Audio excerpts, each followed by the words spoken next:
Just so you know, I am a great believer in the soon rapture of the church.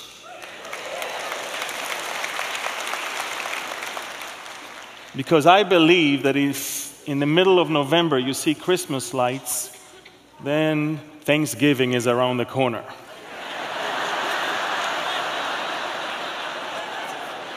And that which I'm about to talk about right now is the lights that we can already see that should be coming or be ready for that which I believe is not part of what we should go through right now. The name of the message is Europe Getting Ready or Ready for the Antichrist. So I'm not going to put much of the emphasis on the Antichrist. Thank God I don't know who he is and don't wish me to know who he is. I'm going to put the emphasis on Europe, and I want to tell you something. Very few times in my short life, I got to the point where I nearly passed out just from seeing something or being in the presence of something. I normally try to keep my act together and to pretend that I'm fine and I'm tough and everything is fine. And the first time I led a group up on the Temple Mount, which I don't do anymore, the place is completely given to Satan, I believe. The first time I came, I approached the Dome of the Rock, and then, of course, I stood right in front of that marble slab, and I saw that face of the beast looking right at me. And you can clearly see that it's that marble slab on that corner, and this is what you get to see. And by the way, that's a natural formation of the marble. Nobody painted, nobody created that. This is what the marble had inside when they placed it over there. And I remember I saw it and I nearly passed. I felt such demonic presence right there. I totally believe that starting from Ezekiel 8 and then 10, the Spirit of God left that place long ago. I mean, on and on to the Mount of Olives and departed from that place, and as people worshiped Tammuz and other deities in that place and completely abandoned the worship of the true and the living God. So the temple was still there when nobody really worshiped God in that temple, and that could be the picture of many of the churches nowadays. The buildings are beautiful, facilities are so great, but is it really truly Jesus that is being worshipped in those places? And so, next time is when I visited the upper room and I was walking with my group downstairs from the upper room. And again, I nearly passed out. And I didn't know why. And, about 2 weeks later, the municipality of Jerusalem trimmed some of the plants on the railing that led to one of the upper rooms nearby. And I saw the symbol of the Freemasons, and apparently I was standing in front of lodge number 2 of Har Zion, Mount Zion, which is one of the 3 most important Freemason lodges in Israel. Now, I didn't know it's there until a couple weeks later. But the third time it happened to me, it was last month. I arrived in Europe, in Amsterdam. I had a room right in the area of the Dam Square. And I remember, got off the cab, got into my room, and then immediately put the stuff and went out to walk around. And within 2-3 minutes, I ran back to my room.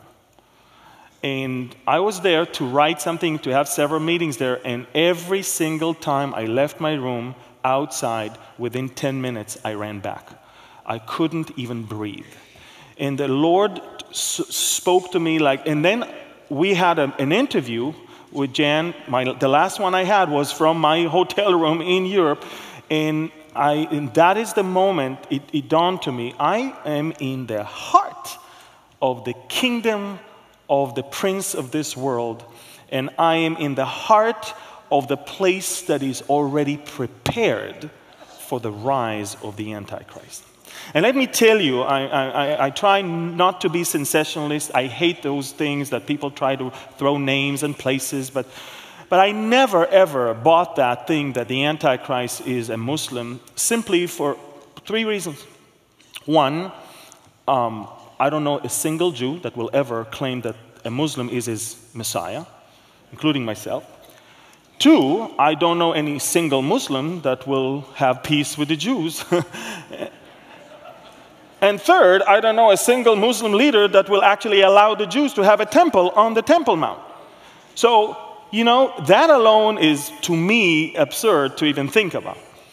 However, looking at the history of my people and seeing, even in the recent years, the way we view world leaders coming from the western part of the world as they attempt to bring peace to Israel, the way the Israelis behaved when Bill Clinton arrived in Israel, you know, to sign the Oslo Accord and all the ceremonies in the peace with Jordan, and the way Obama arrives in Israel and everybody's rolling the red carpets all around, even though we're not big fans of him. Even then, when he comes, everybody is so excited. I want you to understand, we're not excited about Muslim leaders, but we're very excited about Western worldly leaders.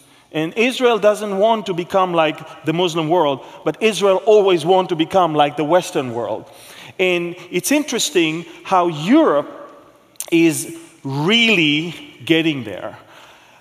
I've been reading Anne's book, Prayer of Daniel, which really changed my prayer life. Thank you.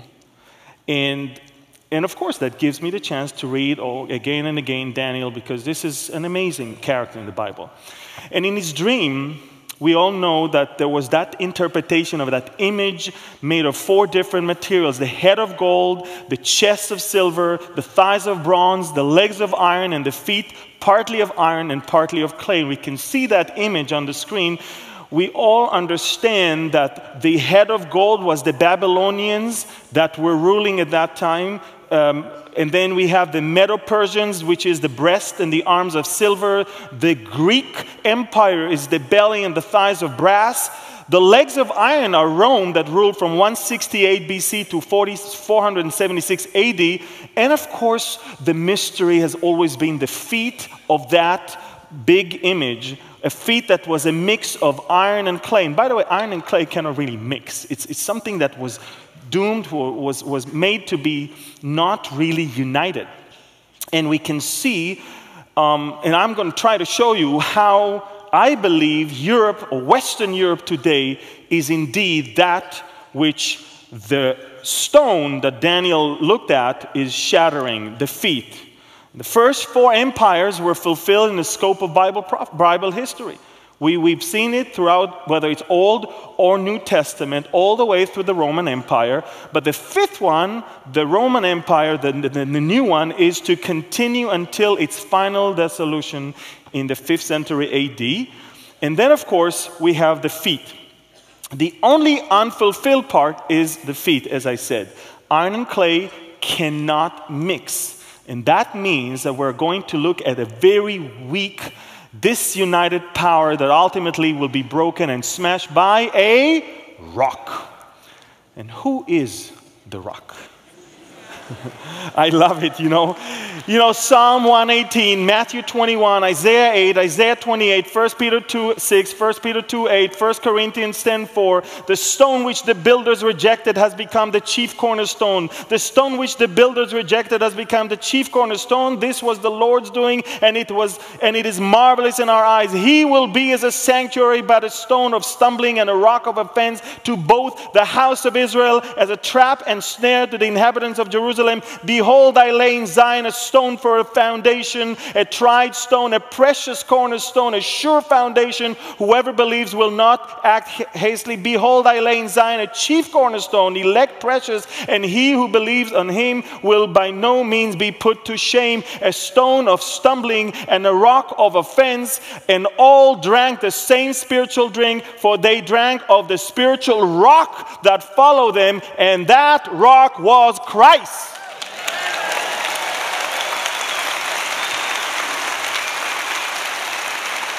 I wish I had more time to go on and on and on, but we understand there's no other way to look at that rock that is going to smash that kingdom made of the clay and the iron, we see that. And nations and kings, as we just listened this morning with Dr. Mark Hitchcock, nations and kings and rulers wants to break that bond between God and his Son, Jesus.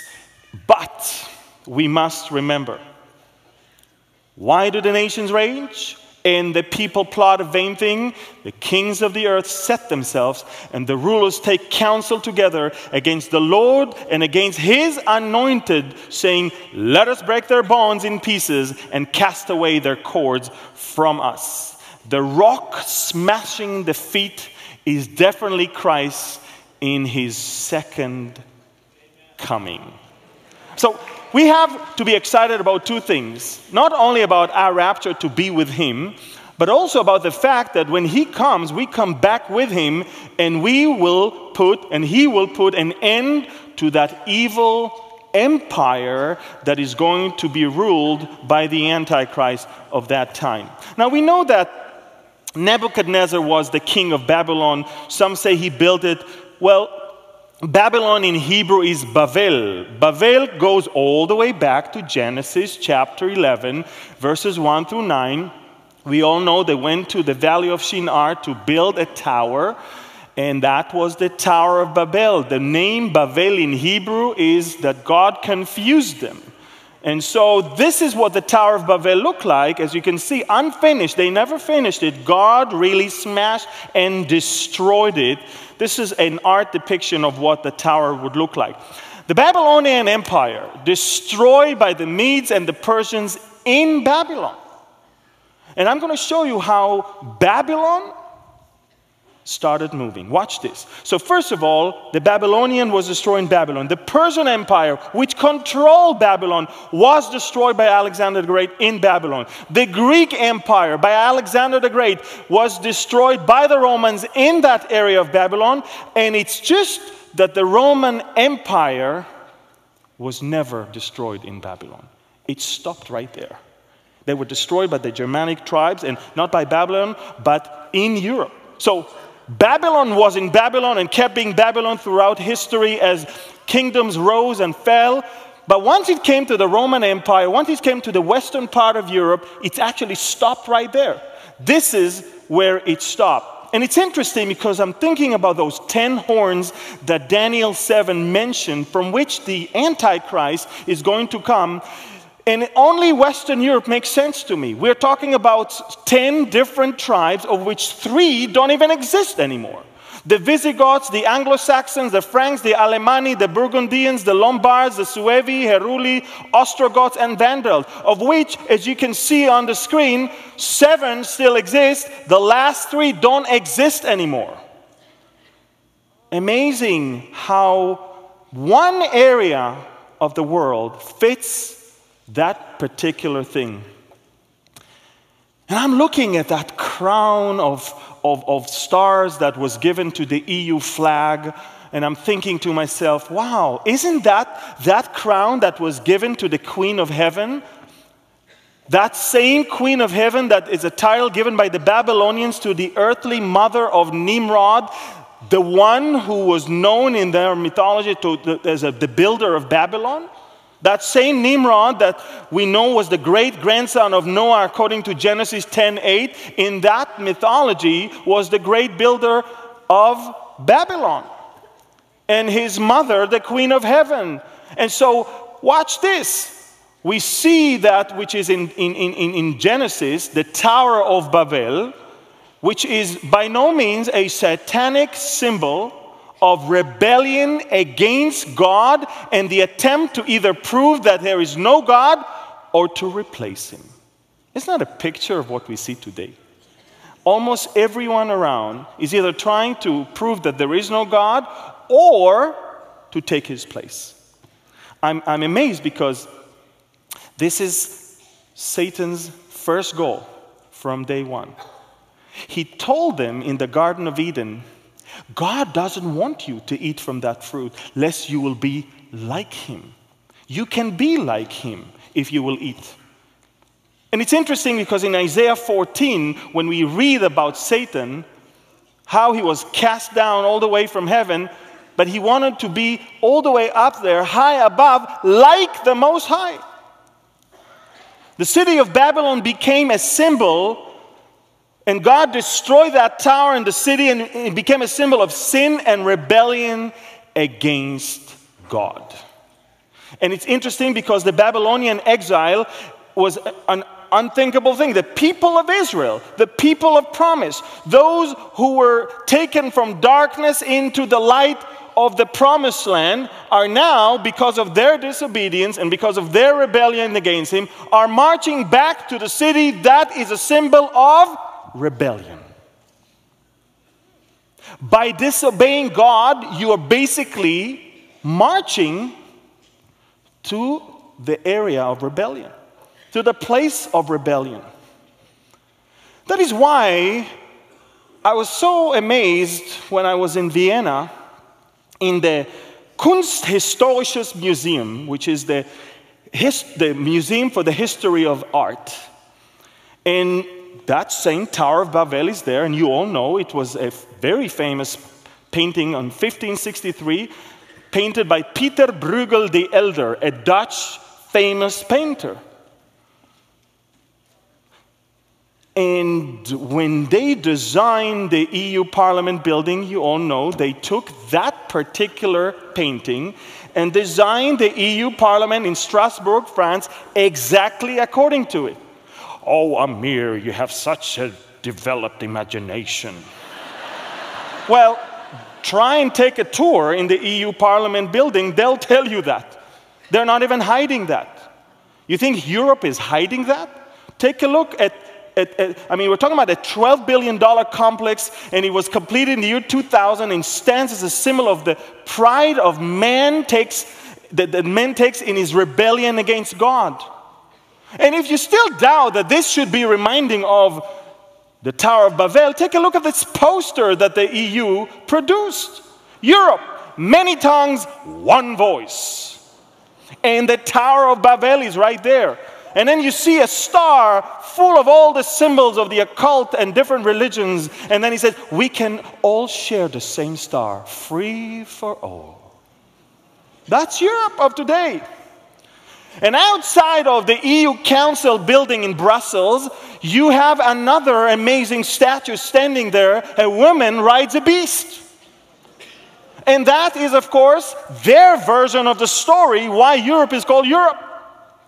Europe is called Europe because of Europa. Europa. The rape of Europa is a very, very famous story in the Greek mythology. That story of Zeus disguised himself to a white bull in order to seduce the princess Europa, who was gathering flowers. And when she approached the bull and got on its back, the bull seized the occasion and to run away with her and eventually rape her. After her death, she received divine honors as Queen of Heaven.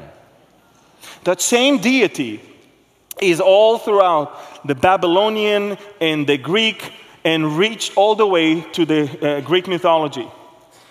In Revelation, we see in chapter 17, 3-5, how we have a woman that is riding the beast, and it was written on her forehead a name, Mystery Babylon the Great. So watch this. The people that are actually putting that sculpture outside of the EU Council, they don't look at Revelation 17, they look at the story from the Greek mythology. John, in his mind, when he got the revelation about that which is going to happen in the end, can see in his mind that woman riding the beast, and he's calling her Babylon, Mystery Babylon the Great. It's interesting how Babylon started moving all the way towards the west. Actually, Babylon was invited by the west. In fact, Babylon is the west taking pride of being that. You know, if it was only that odd, ugly sculpture, I would say, okay. But you find the women rides the beast on a 1945 5 Deutsche Mark banknote in Germany, 1979 a painting on the Berlin Wall in Germany, 1984 a British stamp commemorating the second European parliamentary election, 1992 a German EQ coin, which is the EQ was before the euro, on a painting on the airport lounge in Brussels, on a German telephone card, and on the back of the new 2 euro coin in Greece. It's all over. They don't even try to hide it anymore. Revelation 17, Mystery Babylon, is decorating all over Europe. Things, places, and even currencies. Speaking of the Holocaust and World War II, Adolf Hitler had a dream to restore Babylon. He had a dream that Europe will become one. And it's very interesting because how many of you heard of a Zeppelin? Zeppelin, that big, rigid airship, Okay, so we're talking about a Zeppelin. This is a type of a rigid airship that's named after the German Count Ferdinand von Zeppelin. A German guy who pioneered that airship development at the beginning of the 20th century. We all, of course, know the famous Lindenburg, of course, disaster in New Jersey, where more than 30 people died. But I want you to understand that there was a special area in Nuremberg where the Zeppelin would take off from and land, and it was called the Zeppelinfeld. Das Zeppelinfeld in a good German. Adolf Hitler hired a man called Albert Speer to design the Zeppelinfeld after the altar of Zeus, which was found in the city of Pergamon in Turkey. Now wait, probably you're saying, wait a minute, Hitler, Pergamon, Turkey, Zeppelin? Well, let me put together everything. The Pergamon Museum in Berlin, one of the most beautiful museums in a place called Museum Insel, which is the island of the museum, is hosting 2 of the most unbelievable artifacts. Now, you guys are all about, they are reproducing the Arch of Baal in New York City. That's a reproduction. I'm talking about the real deal that is in that museum. You see, you have to understand the city of Pergamon, which you can see only as a theater of that city, was a huge place. The people of Pergamon were the inventors and innovators, and they were known as probably the biggest, I would say, competition to Athens in those days. And they say that the city's Acropolis rivaled Athens. And the library that was there was second largest in the ancient world. That same library, General Mark Antony gave as a gift to Cleopatra.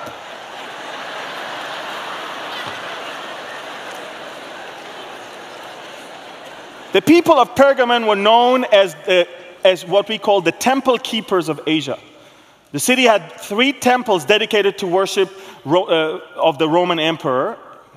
One of them for the goddess Athena, and then was the great altar of Zeus, which was known by them then as the seat of Satan himself. You know, there was a very famous Christian guy who lived there, and Revelation 2:13 will tell you about Antipas, who was one of the leaders of the Christian community in that particular place. He would not denounce Christ. They took him, they took a bull, they stuffed the bull, they took everything out of the bull, put that person inside, and roasted the bull. And the steam came out of the eyes of the bull, so he will denounce Christ. That was a satanic thing that was done right on the satanic altar, which is known as the seat of Satan. That's why the Revelation 2 says, he was killed among you where Satan dwells. It's interesting because since 1930, the altar of Zeus, known as the seat of Satan, is in Berlin.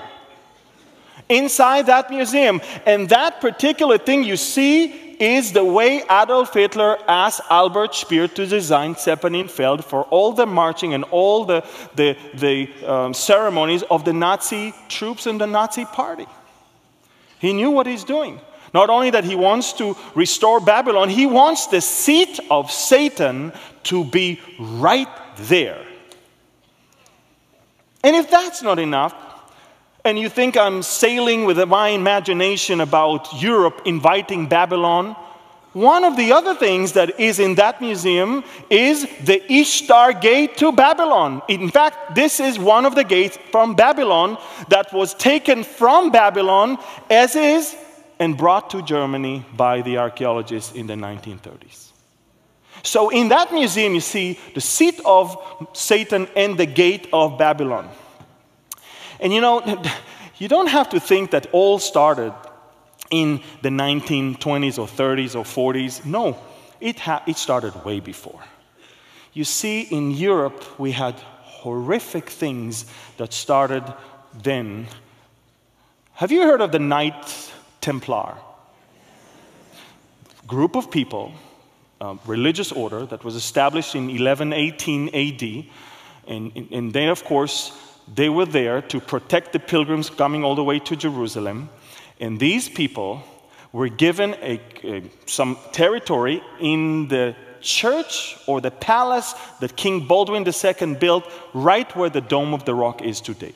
Just so you understand, the Dome of the Rock on the Temple Mount started as a memorial that was built by the Muslims, converted into a Crusader church, and later on back to some Muslim mosque. And during that time of the Crusaders, the Knight Templars had a quarter there, and that's why they were called Knight Templar, the Knights of the Temple, because that's where the temple was standing. And you need to understand, these people were evil. But let me tell you how genius they were in being so evil. These people understood that anyone who wants to join the Crusaders has to basically march at least several months from Europe to the land of Israel. They realized that some of them might not come back home. In order to protect the people's possessions and money, they created the first ever in history checkbook. Did you know that it started by the Knight Templar? The checkbook that you have in your pocket started right then. What happened is, anyone who wanted to come to the Holy Land had to come to their office in Europe, give all their possessions, and receive a note. That note was in their pocket as they traveled to the Holy Land. And when they reach the Holy Land, they bring that note and get money in return. Now, 90% never made it. So you understand, 90% died along the way. 90%, or the possessions of the 90% is now in the hands of the Knight Templars. And that tells you that their success was amazing. And by the year 1128, they were taken under a special protection of the Pope, and they became untouchable. You couldn't touch them. Ladies and gentlemen, they became the most richest organization on planet Earth of those days. They lasted only 200 years, but they were so evil. And by the way, the evil started being in the banking system since then. You'll see in a few seconds why. And these people started then, and then they moved on, and in their initiation, they had people spit on the cross of Jesus. They do many more things that I don't want to talk about right now, like sodomy, that was a rite in their practice. And they had to acknowledge other deity which had some face of a goat. In fact, you can see what it looked like. They called him Baphomet. And that's the new deity that people who call themselves Knights of Templars, people who call themselves the defenders of the Christians, this is what they worship and demanded anyone who becomes a member of them to worship. It's interesting because the deity of God, or gods that looks like goats, can already go to Leviticus chapter 17 in verse 7. You can see that God talked to the people of Israel about it, and he didn't like them to do that. And in fact, and it's in Deuteronomy 17. But I want you to understand that God really warned them against this, because this is intolerable. God will not take it. This is, and here it is. Let me just see it right a second. There you go. 17. Okay.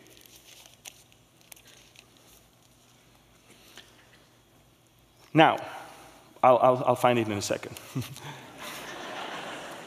But I want you to know that not only that they worshipped the goat gods, deities, but they also were having prostitution and sexual immorality attached to it.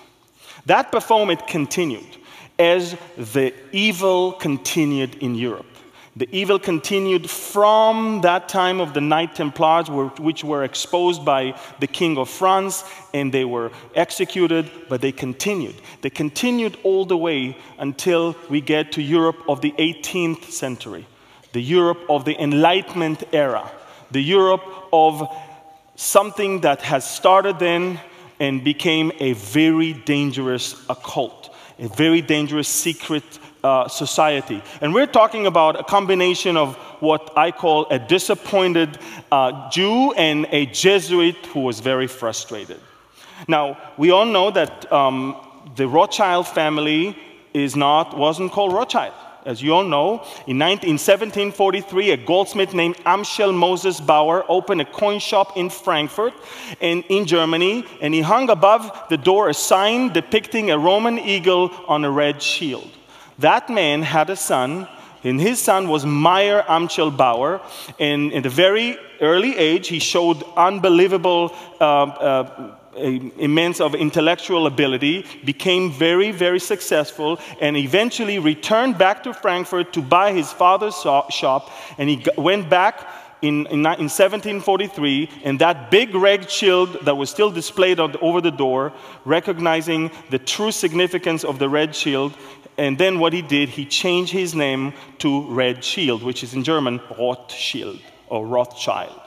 And then, of course, in his mind, he says, I understand that the best way to take over the world is indeed to loan money, but not just to people, but to governments.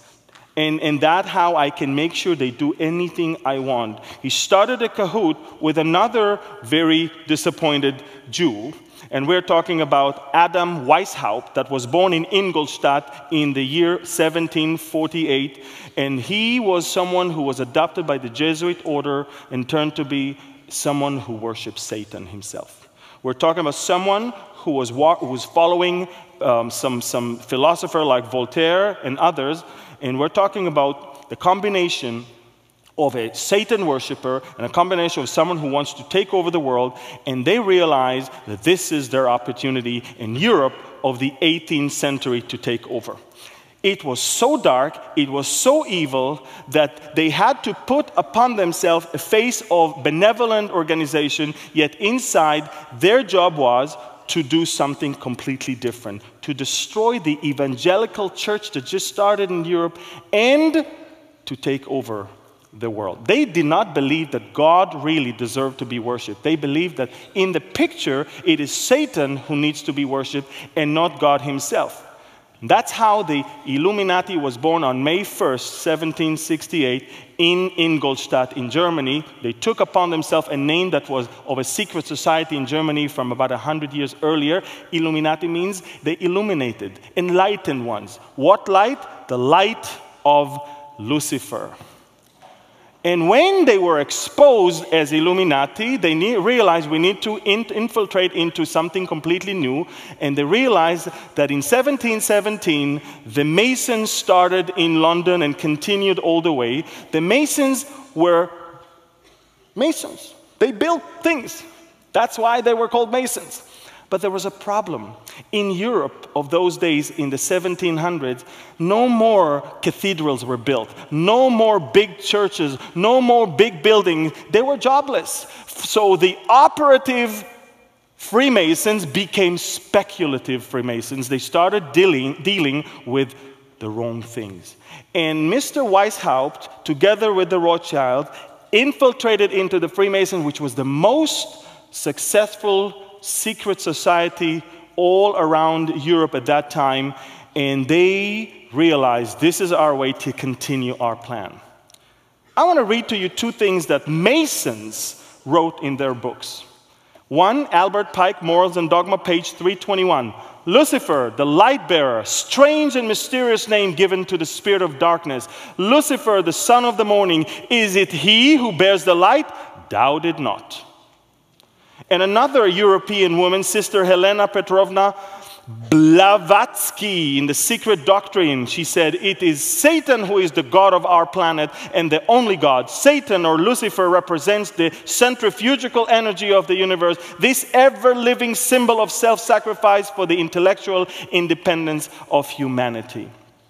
People at that time were worshiping Satan in the dark. Now it's completely out in the open, all over Europe. In the early 1950s, we had the European Organization for Nuclear Research that started. All of you know it as by CERN. Have you seen that? CERN is actually the French name, Conseil Européen pour la Recherche Nucléaire, which is the European Organization for Nuclear Research. And interesting, they were a group of scientists, and in fact, in 1989, under the guidance of Tim Berners-Lee, CERN began the World Wide Web project, which led to the first web page in the history. On April 30th, 1993, CERN announced that the World Wide Web would be free to anyone. Originally, they started communicating between themselves, then they decided it's good enough for everyone to use it for free. And I can tell you that it started in the dark and continues in the dark, because if there is one thing that is so dark nowadays that we cannot see, is the internet. And I want you to know that what they did, just like in the Tower of Babel, when the people wanted to take over God, these people started a French-Swiss $9 billion collider complex that is buried at the depth of about 575 feet, and the tunnel complex runs along a 17-mile circuit. And this collider is supposed to send light and supposed to somehow imitate what? The Big Bang. Now, they claim that they found a way to do it, but I'm amazed because these are scientists. Scientists normally don't associate themselves with anything religious. They try to stay neutral. They try to look only at the science. Oh, and of all things, outside of their building, this organization decided to put one thing outside: the goddess of destruction, Shiva. You see, in their minds, what they're doing is something that they believe can indeed bring about destruction. In fact, some speculations about their logo, as you can see, is that it is actually made of 3 different sixes out there. But if that's not enough, I want you to know, today, CERN, by the way, one of their, in fact, their headquarters is in a town called Saint-Genou-Poli. And the name Poli comes from the Latin Apolloniacum, and it is believed that the Roman time, the temple existed in honor of Apollo, and the people who lived there believed that it is a gateway to the underworld. No wonder most of their activity is under the ground.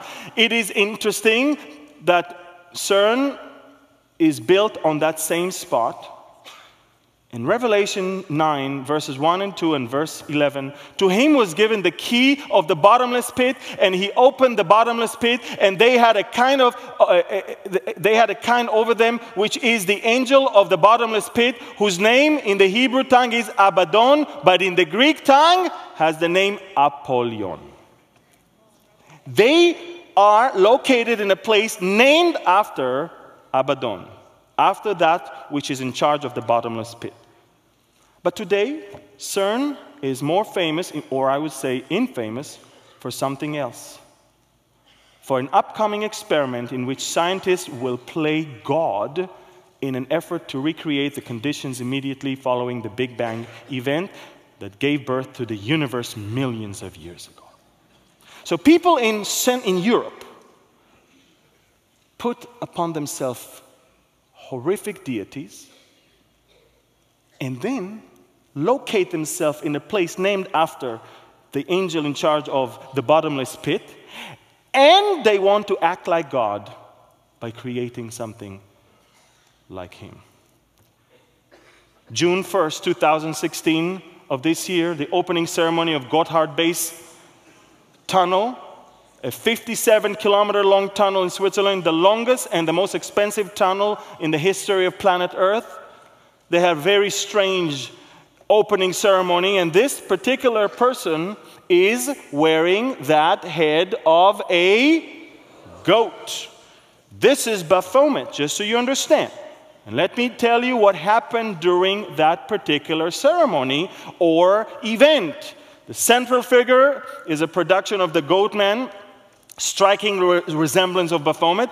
In the occult world, Baphomet is often a symbol of Satan or the human embodiment of Satan, which is going to be the Antichrist. During the ceremony, the goatman dies. In the ceremony, the goatman dies. During the ceremony, the goatman recovers from a fatal wound. During the ceremony, the goatman is worshipped by everyone else. And during the ceremony, the goatman is crowned as the ruler of the whole world. In a ceremony in Switzerland this year in June 1st. I think you know where I'm going. You see, the effort to bring about Europe in the modern age started in 1923 by the Austrian Count, and then it continued in 1950 by the Schuman Declaration, the French foreign minister, in 1951, the Treaty in Paris, 57, the Treaty of Rome. The EU began literally in a treaty signed in Rome, talking about the new Roman Empire. And very interesting because in 87 they continued signing deals in Single European Act, and in 92 in Maastricht in Belgium, and the Treaty of Amsterdam continued that. But in 2007 in Lisbon, Portugal, the treaty actually creates a new function in the EU institutional architecture, a president of the European Council. For the first time, Europe in modern age has a position of someone who will control all over when the time comes. See, in Daniel 7, we saw those beasts coming. And we saw that in that night vision, in verse 7 and 8, behold, a fourth beast, dreadful and terrible, exceedingly strong. It had huge iron teeth. It was devouring, breaking in pieces, and trampling the residue with its feet. It was different from all the beasts that were before it. And it had 10 horns. I was considering the horns, and there was another horn, a little one, coming up amongst them, where before whom 3 out of the first horns were plucked out by the roots. They don't exist anymore. And there, this little horn, he had like eyes of a man and mouth that's speaking pompous words. So think about it. From an area of once 10 tribes, as we can see, 3 were plucked out. That little horn, as you can see in that picture, is coming out with eyes and mouth that speaks those pompous words. Europe right now goes through a crisis, and you all understand. Every single day, immigrants are coming. I just want you to know that people are making good money from that. Why? Because human rights organizations are being rewarded money from people like George Soros to help those people. So before they even fall in the water, they're being picked up by a human rights organization so they can make money, take pictures, record it, and get money. So it is the easiest ever to get to Europe right now. The immigration to Europe, sometimes 6,000 a day. Look at those pictures. They're coming from different places, as you can see. And look at the map that shows they come from northern Africa, they come from Syria, and they come all the way from Turkey. And these people know there is a place where we go. And it's not stopping in Hungary. It's not stopping in Italy. It's not stopping in Greece or Turkey. It's stopping in Germany, and it's stopping in Sweden, and you can clearly see where they seek asylum. The bigger the dark green circle is where they want to be. Sweden today, from 9 million people, 1 million Muslims. In Stockholm, more than half of the teenagers in high schools are Muslims. The same Sweden that criticizes Israel every day is now getting it.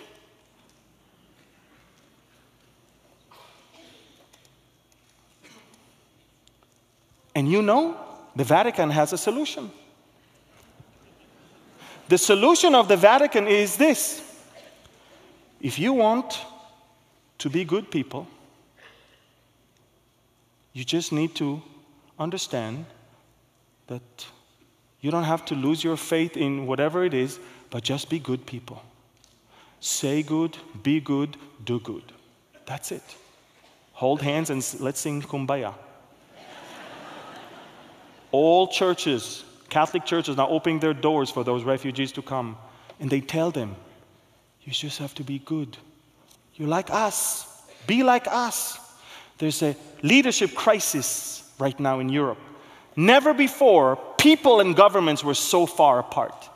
They want to kick Merkel out. They want to kick the Swedish government out. They want to kick the French government out. They want to kick the German. They want to kick everyone out because what happens now is not according to the will of the people.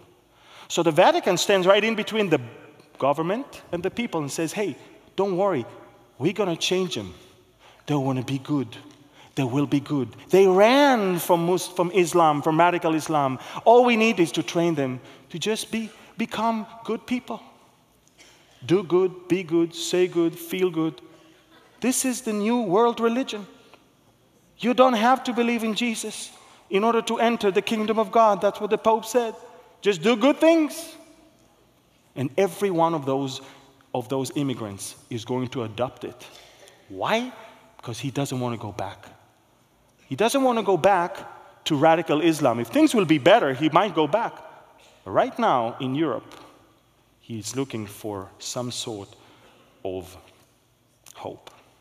Europe kicked God out. Europe invited Babylon in. Europe exports satanic worship. Europe exports liberal lifestyle. Europe promotes globalism. And Europe is super, very anti-Israel. Everything, all the ingredients are there.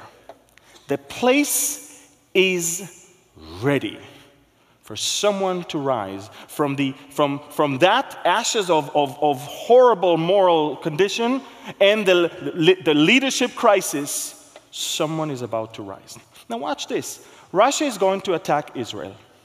Yes. Turkey will attack Israel. Yes. Iran will attack Israel. Yes. So, and they will be defeated by who? So Russia is gone. The Muslim world will give up from fighting against Israel. Islam is no longer important. America is irrelevant. America in Ezekiel is not even mentioned as doing anything but criticizing this whole thing and staying aside. If the young lions of Tarshish are indeed America. Europe is the only power that can rise and introduce peace to the Middle East. And Europe is ready to produce that man of sin, the man of evil, the son of perdition. He will come from there. And trust me, Jews have no problem accepting a European figure. They have big problem accepting anyone from the Arab Muslim world.